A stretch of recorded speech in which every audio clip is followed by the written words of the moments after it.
श्री वृंदावन बिहारी लाल की जय हो। सभी भक्तों को राधे राधे। आज हम पढ़ेंगे भगवत गीता के दूसरे अध्याय का 13वां श्लोक। चलिए शुरू करते हैं। अभी तक चैनल को सब्सक्राइब नहीं किया है तो सब्सक्राइब कर लें। दोहिनो अस्मिन् न्यथा देहे कौमार यौवन जरा तथा देहांतरण प्राप्ति धीर स्तत्र न मुहाति। जिस प्रकार शरीरधारी आत्मा इस शरीर से बाल्यावस्था से तरुणावस्था में और फिर वृद्धावस्था में निरंतर अग्रसर होता रहता है, उसी प्रकार मृत्यु होने पर आत्मा दूसरे शरीर में चला जाता है। धीर व्यक्ति ऐसे परिवर्तन से मोह को प्राप्त नहीं होता। तात्पर्य प्रत्येक जीव एक व्यष्टि आत्मा है। वह प्रतिक्षण अपना शरीर बदलता रहता है, कभी बालक के रूप में, कभी युवा, कभी वृद्ध पुरुष के रूप में। तो भी आत्मा तो वही रहती है, उसमें कोई परिवर्तन नहीं होता। वह व्यष्टि आत्मा मृत्यु होने पर अंततोगम गत्वा एक शरीर बदलकर दूसरे शरीर में देहांतरण कर जाता है। और चूँकि अगले जन्म में इसको शरीर मिलना अवश्यम भावी है, चाहे वह शरीर आध्यात्मिक हो या भौतिक।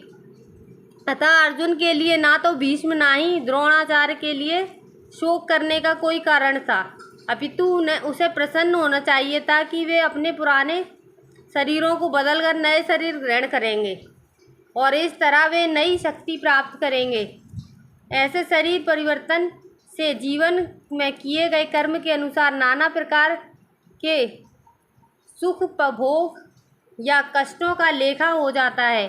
चूँकि भीष्म व द्रोणा साधु पुरुष थे, इसलिए अगले जन्म में उन्हें आध्यात्मिक शरीर प्राप्त होंगे, नहीं तो कम से कम उन्हें स्वर्ग में भोग करने के अनुरूप शरीर तो प्राप्त होंगे ही। अतः दोनों ही दशाओं में शोक का कोई कारण नहीं था। जिस मनुष्य को व्यष्टि आत्मा, परमात्मा तथा भौतिक और आध्यात्मिक प्रकृति का पूर्ण ज्ञान होता है, वह धीर कहलाता है। ऐसा मनुष्य कभी भी शरीर परिवर्तन द्वारा ठगा नहीं जाता। आत्मा के एकात्मवाद का मायावादी सिद्धांत मान्य नहीं हो सकता, क्योंकि आत्मा के इस प्रकार विखंडन से परमेश्वर विखंडनीय या परिवर्तनशील हो जाएगा, जो परमात्मा के अपरिवर्तनीय होने के सिद्धांत के विरुद्ध होगा। गीता में पुष्टि हुई कि परमात्मा के खंडों का शाश्वत अस्तित्व है, जिन्हें क्षर का कहा जाता है, अर्थात उसमें भौतिक प्रकृति से गिरने की प्रवृत्ति होती है। ये भिन्न अंश नित्य भिन्न रहते हैं, यहाँ तक कि मुक्ति के बाद भी व्यष्टि आत्मा जैसे का तैसा भिन्न अंश बना रहता है, किंतु एक बार मुक्त होने पर वह श्री भगवान के साथ सच्चिदानंद रूप में रहता है। परमात्मा पर प्रतिबिंबवाद का सिद्धांत व्यवहृत किया जा सकता है, जो प्रत्येक शरीर में विद्यमान रहता है। वह व्यष्टि जीव से भिन्न होता है।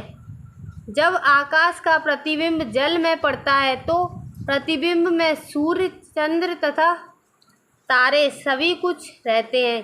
तारों की तुलना जीवों से तथा सूर्य या चंद्र की परमेश्वर से की जा सकती है। व्यष्टि अंश आत्मा को अर्जुन के रूप में और परमात्मा को श्री भगवान के रूप में प्रदर्शित किया जाता है, जैसा कि चतुर्थ अध्याय के प्रारंभ में स्पष्ट है। वे एक ही स्तर पर नहीं होती। यदि अर्जुन कृष्ण के समान स्तर पर हो और कृष्ण अर्जुन के श्रेष्ठतर ना हो, तो उसमें उपदेशक तथा उपदिष्ट का संबंध अर्थहीन होगा। यदि ये दोनों माया द्वारा मोहित होते हैं तो एक को उपदेशक तथा दूसरे को उपदिष्ट होने की आवश्यकता नहीं है।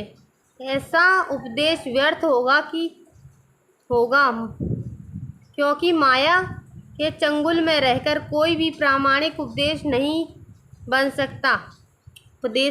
सकता। ऐसी परिस्थितियों में यह मान लिया जाता है कि भगवान श्री कृष्ण परमेश्वर हैं, जो पद में माया द्वारा विस्मित अर्जुन रूपी जीव से श्रेष्ठ हैं। कल पढ़ेंगे 14वां श्लोक। जब तक के लिए सभी को राधे राधे। जय राम जी की।